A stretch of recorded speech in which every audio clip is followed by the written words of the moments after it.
Hello guys, welcome back to my channel. So guys, आज हम बात करेंगे क्लास 10th की रिवीजन कैसे करें।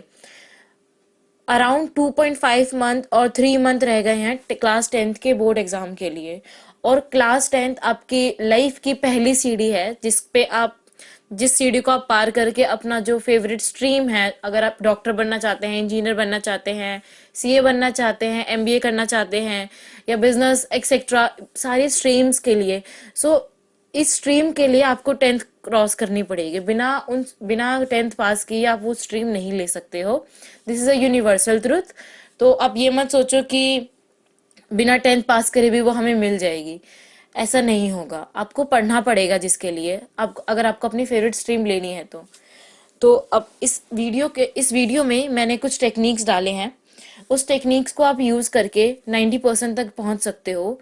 ये 90% मैं इसलिए बोल रही हूँ क्योंकि ये थोड़ी रियलिस्टिक टेक्निक है, कोई फेक मोटिवेशन नहीं है इसमें। अगर आप इसको यूज करोगे तभी, अगर आप इसको यूज नहीं करोगे कुछ कहा नहीं जा सकता। 90% से 95 या 99 तक जाना वो आपकी जिम्मेदारी है, और 90 से 75 तक भी पहुंचना वो आपकी जिम्मेदारी है। क्योंकि सिर्फ थोड़ा सा गैप रह जाता है 75% और 90% वाले से, और वो गैप है रिवीजन का। मैंने 90 से 75 इसलिए बोला क्योंकि बच्चे रिवीजन नहीं करते, और अगर उनके 90 होने वाले होते हैं तो वो उन लास्ट 3 मंथ में वो 75 पे ही रह जाते हैं।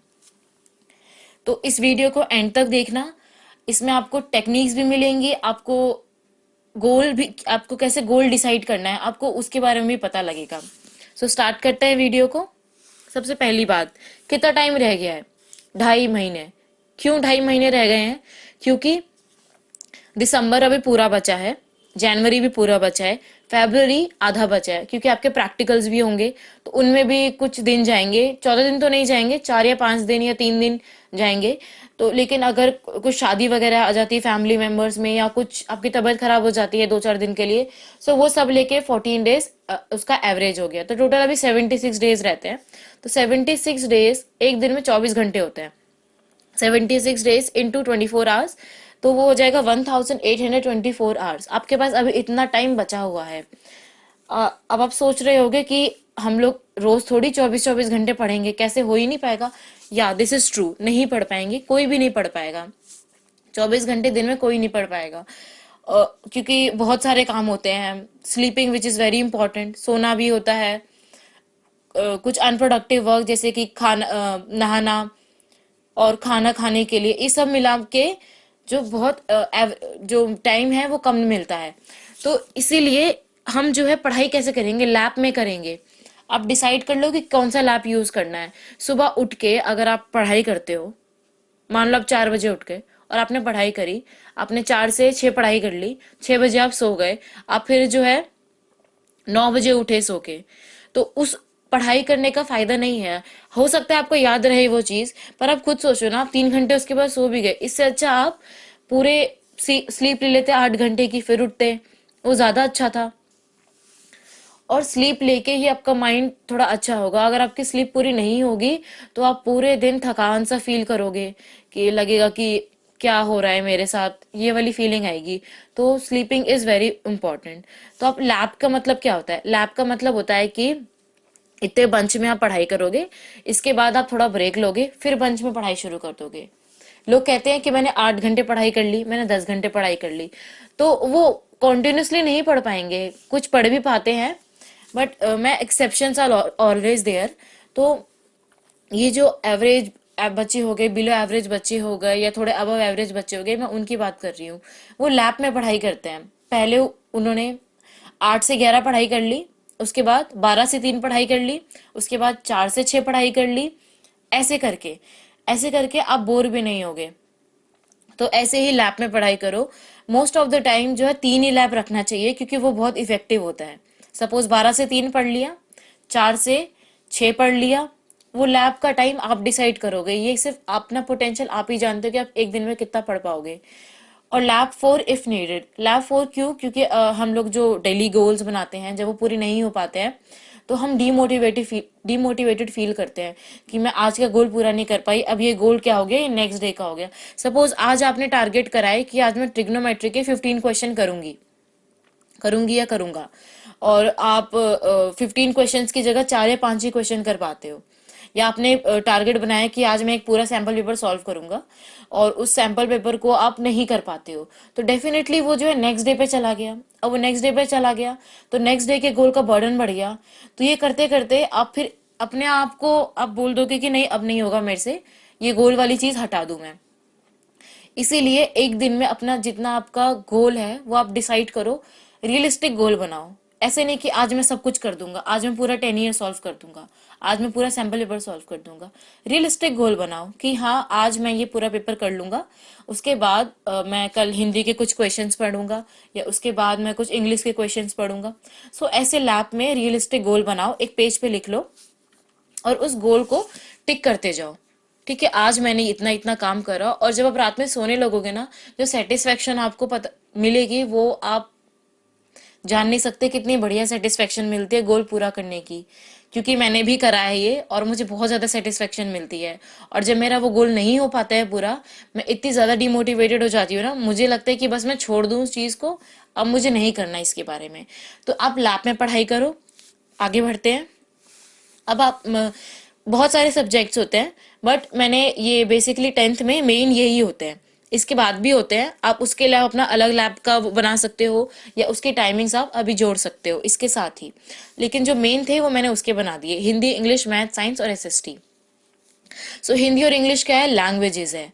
और मैथ्स और साइंस और एसएसटी, मैथ्स और साइंस, मैथ्स पूरा प्रैक्टिकल है, उसमें कोई थ्योरी क्वेश्चन नहीं आता। और साइंस में थ्योरी और प्रैक्टिकल दोनों है। ये बात है कि साइंस जो है प्रैक्टिकल सब्जेक्ट है, but definitely you have to write answers, और वो आपको पैराग्राफ में लिखना पड़ेगा और उस पैराग्राफ के ही नंबर मिलेंगे। और अगर आप कोई न्यूमेरिकल क्वेश्चन आता है, न्यूमेरिक क्वेश्चन करने के बाद भी आपको प्रूव मतलब बताना पड़ता है कि यहाँ मैंने ऐसे ऐसे करके ये चीजें करी, तो यहाँ पे आपको लिखना पड़ेगा। तो वो थोड़ा थ्योरी में भी चला जाएगा, थोड़ा प्रैक्टिकल में भी चला जाएगा। तो अगर मैं लैंग्वेजेस की बात करूं, तो अभी तक आप लोगों ने डेफिनेटली सारी स्टोरीज पढ़ ली होगी, नहीं पढ़ी होगी तो अभी लीव कर दो उस चीज को। जितनी पढ़ ली बहुत है, अभी लीव कर दो उस चीज को। हिंदी और इंग्लिश में जितनी स्टोरीज पढ़ ली आपने, ऑलमोस्ट मेरे ख्याल से तो सभी ने सारी पढ़ ली होगी, क्योंकि दिसंबर का महीना आ चुका है। क्लास में भी पढ़ाई तो भी इट्स ओके, अगर क्लास में पढ़ाई है और आपने थोड़ा ढंग से सुना उसको ऑनलाइन क्लासेस में आपके, तो भी बहुत है। अब आप क्या करो, जो उसके क्वेश्चन थे ना एनसीईआरटी के क्वेश्चंस, शॉर्ट क्वेश्चंस और लॉन्ग क्वेश्चन, क्योंकि 10th में मोस्ट ऑफ दी बच्चे कभी भी विदाउट आंसर वाली बुक नहीं लेते। मैंने भी विदाउट आंसर वाली नहीं ली थी, मैंने विद आंसर्स वाली ली थी बुक। तो उसमें क्या होता है, उसमें जो आपको सारे आंसर्स लिखे होते हैं। अब क्या करोगे, आप उन आंसर्स को रीड करो, अब देखो उन्होंने कैसे लिखा है।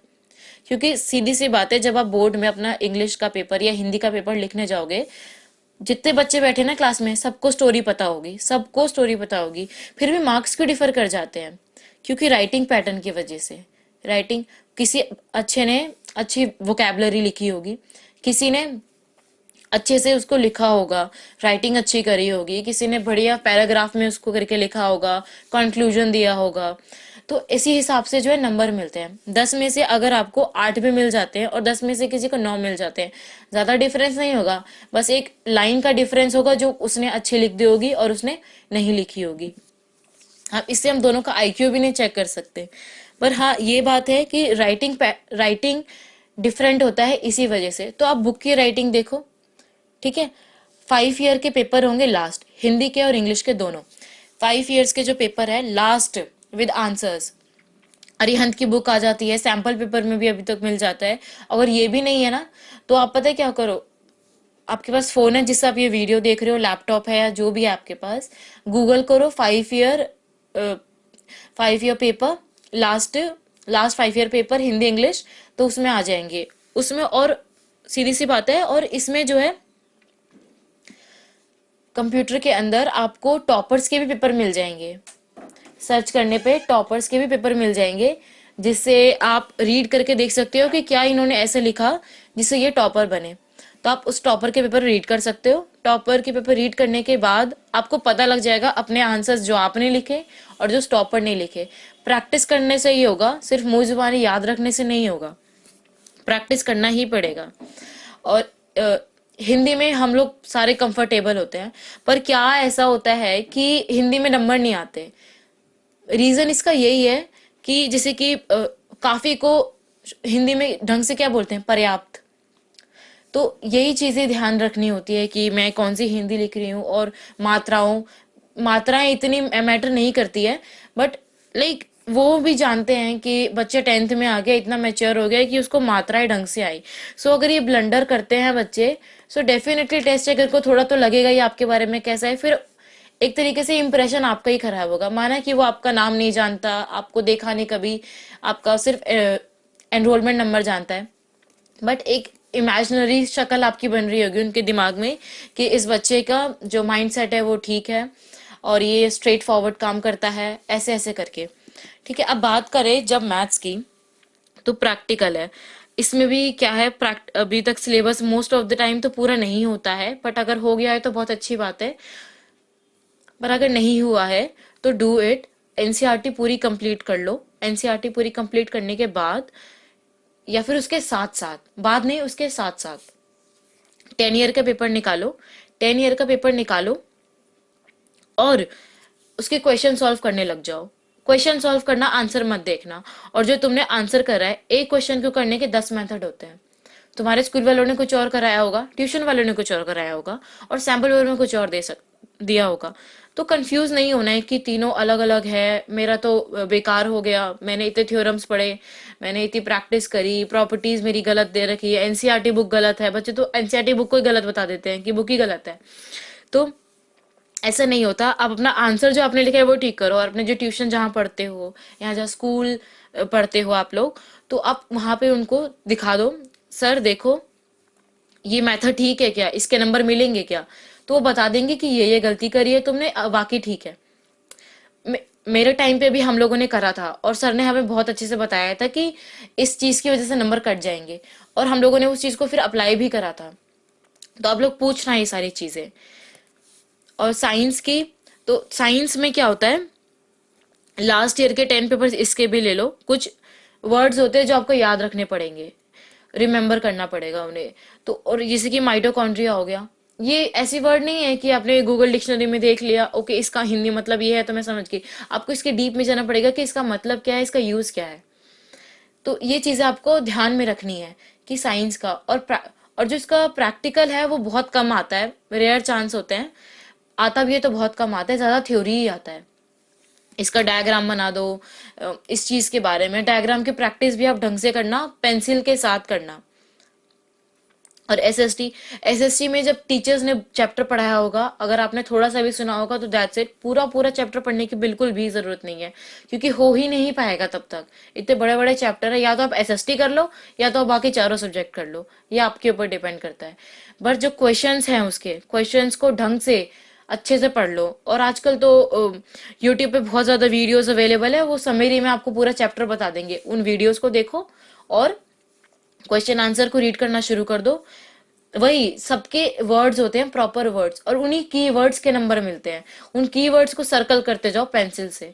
वो आप कब यूज करोगे, जब जब आपके बोर्ड्स एग्जाम होंगे ना, कुछ छुट्टियां मिलेगी। हिंदी में भी सेम वो वर्ड्स देखना आप, इंग्लिश में भी जो वो अपने वोकैबलरी याद करी थी वो वर्ड यूज कर लेना। और जो उसकी ग्रामर है, इज एम आर कहाँ यूज हुआ है, पूरा टेंस के अंदर नहीं घुसना है, सिर्फ ग्रामर थोड़ा, इज एम आर कहाँ यूज हुआ है, हैज हैव कहाँ यूज हुआ है, दैट्स इट। और मैथ्स में भी जो क्वेश्चन आपसे पहली बार में हो गए, मतलब कि वो आपसे अगर एग्जाम में भी आता है ना, वो पहली बार में हो ही जाएंगे। और जो दूसरी बार लगा, तीसरी बार लगा, उन सबको सर्कल कर लो। हर चीज को करने का मेथड होता है, तो उस मेथड को आपको याद करना पड़ेगा। जैसे कि prove root 3 is an irrational number, हमें पता है ये इरेशनल नंबर, लेकिन हमें प्रूफ करना पड़ेगा। और लेकिन उसका क्या है, मेथड है कि पहले हमें उसे रैशनल लेना पड़ेगा। तो इसमें कोई रटने वाली बात नहीं है, हमें इसके मेथड्स को याद करना पड़ेगा। और क्योंकि आपके पास टाइम नहीं होगा हिडन ट्रायल मेथड यूज करने का, 3 घंटे है, कितना हिडन ट्रायल यूज कर लोगे। ओके, सो आपको इन सबके जो है पास्ट ईयर पेपर जरूर के जरूर करने हैं। आप ये पूरा जनवरी में कर सकते हो, अगर आपको दिसंबर में करना आप दिसंबर में कर लो, लेकिन रिवीजन करना ही करना है। रिवीजन नहीं करोगे तो नहीं हो पाएगा कुछ भी। अब बात करते हैं things to be taken care. तो जो सीबीएसई है, central board of secondary education, ये वीडियो मैंने सीबीएसई को देख के इसलिए बनाया क्योंकि मैं खुद सीबीएसई से पास आउट हूँ, लेकिन इसे दूसरे बोर्ड के बच्चे भी देख सकते हैं क्योंकि टेक्निक्स हर बोर्ड में काम आएंगी। जो सीबीएसई का बोर्ड है वो लेवल उसका मॉडरेट है, बहुत डिफिकल्ट लेवल नहीं है। कोई भी जो एग्जाम बनाता है वो ये सोच के बनाता है कि मुझे जो बिलो एवरेज बच्चे हैं या फिर जो एवरेज बच्चे हैं उनको भी ढंग से पास करवाना है। ये चीजें सोच के वो पेपर बनाते हैं, तो वो कुछ 40 से 45 मार्क्स का पेपर कुछ ऐसा बनाते हैं जो बहुत ज्यादा कॉन्सेप्चुअल बेसिस हो। अगर आपने कंसेप्ट अच्छे से करा, उसकी थोड़ी सी प्रैक्टिस करी पूरे साल में, तो इनफ आपके 40 से 45 नंबर आ जाएंगे। और बात रही इसकी 95 की, तो उसके लिए आपको प्रैक्टिस करनी पड़ेगी। हमें मोस्ट प्रोबेबली बोला जाता है कि do R D Sharma, do R S Agarwal, इन्हीं में से कोई एक कर लो। क्यों बोला जाता है? अगर मैं किसी 12th के बच्चे को बोलूं कि जाओ 10th के क्वेश्चन सॉल्व करो, क्या वो नहीं कर पाएगा? वो आराम से कर लेगा। दैट्स वाई आपको बोल रहे हैं थोड़ा एक लेवल या 2 लेवल इंक्रीज करके करो, ताकि जो अभी कर रहे हो ना 10th में, जो एनसीईआरटी के क्वेश्चन है वो आपसे इजीली हो जाए। क्योंकि काफी सारे आर एस अग्रवाल में ऐसे ऐसे क्वेश्चन है जिसका कोई रोल ही नहीं है 10th क्लास के, उसमें कोई यूज ही नहीं होता उसका, पर हम करते हैं ना। क्यों? कॉन्सेप्ट के लिए करते हैं, हमारा कॉन्सेप्ट क्लियर हो जाए। अगर ऐसी चीजें हैं, नंबर्स के बारे में पढ़ रहे हैं तो ऐसे ऐसे नंबर्स होते हैं, इस चीज के बारे में पढ़ रहे हैं। ओके, सो 3 आवर्स का एग्जाम होता है। You have to be straight forward. मैंने अभी बताया हिडन ट्रायल मेथड बिल्कुल भी यूज मत करना कि मैं इसको कर लूं इसको ना करूं। और do not use hidden trial method, do not lose your individuality. अब जैसे कि कुछ बच्चे हैं, रात में पढ़ना है मुझे, कोई बात नहीं मैं बंद करता हूँ। वो टॉपर है ना, वो सुबह उठ के पढ़ता है, मैं सुबह उठ के पढ़ूंगा। भाई तुम अलग हो, वो अलग है। तुम रात में पढ़ो, वो सुबह पढ़ेगा, इट्स ओके। रात में तुम सिलेबस करके लेट उठ जाओ। Less use of social media. Social media का यूज बहुत कम कर दो। इंस्टाग्राम, फेसबुक, व्हाट्सएप बिल्कुल भी कम कर दो, क्योंकि उसमें सिर्फ टाइम वेस्ट होता है। आप सोचते हो 5 मिनट लेना है ब्रेक, ब्रेक के टाइम में 5 मिनट लूंगा, और वो कब 5 मिनट 1.5 घंटा बन जाता है, और वो 1.5 घंटा कब 3 घंटा बन जाता है, आपको खुद को नहीं पता लगेगा। ये सारी चीजें मेरे साथ हो रखी है, इसलिए मैं आपको बता रही हूँ। Take healthy food. Healthy food इसलिए क्योंकि आपका ये जो बाहर का जंक फूड वगैरह खाने की वजह से, क्योंकि अब एग्जाम आने वाला है, 2-2.5 महीने तो छोड़ दो ना, 2.5 महीने के बाद आप खा लेना। बिल्कुल भी बंद मत कर दो, बट बहुत ज्यादा भी नहीं। ओके, और अवॉर्ड योर सेल्फ। जब अपना गोल पूरा कर लोगे ना, 1 हफ्ते के लिए या फिर 15 दिन के लिए या 14 दिन के लिए, अपने आप को अवॉर्ड करो कि हाँ मैंने ये चीज करी है और ये मैं चीज नहीं करी है। आप लोगों ने कोटा फैक्ट्री देखी होगी, नहीं देखी तो आप उसी को अवार्ड में ले सकते हो कि अगर मैं अपना गोल पूरा करूंगा तो कोटा फैक्ट्री का मैं एक एपिसोड देखूंगा। उसमें एक बच्चा जब भी चॉकलेट प्रॉब्लम पूरी करता है, वो अपने आप को एक चॉकलेट अवार्ड करता है, और उस चॉकलेट उसकी निशानी होती है कि उसने वो चॉकलेट प्रॉब्लम पूरी करी है। तो वैसे ही आप भी कुछ कर सकते हो इसी तरीके से। ओके, सो आई होप ये वीडियो आपको अच्छी लगी। ये वीडियो थोड़ी बड़ी हो गई है, बट इसमें मैंने सारी चीजें कवर करी है कि आप रिवीजन क्यों करो, कैसे करो, और आप उसको कैसे लैब में बांट सको। लैब में बांटना बहुत जरूरी है, ध्यान से लैब में बांटना। ओके, सो आई होप ये वीडियो आपको बहुत पसंद आई होगी। अगर नहीं आई so please show your support, hit like और dislike, and comment your questions. और आपको कुछ इस तरीके के वीडियो चाहिए तो प्लीज कमेंट करना, मैं सारे कमेंट्स पढ़ूंगी। और इसको शेयर करो अपने 10th क्लास के बच्चों के साथ, और मेरा चैनल सब्सक्राइब कर देना। Thank you so much.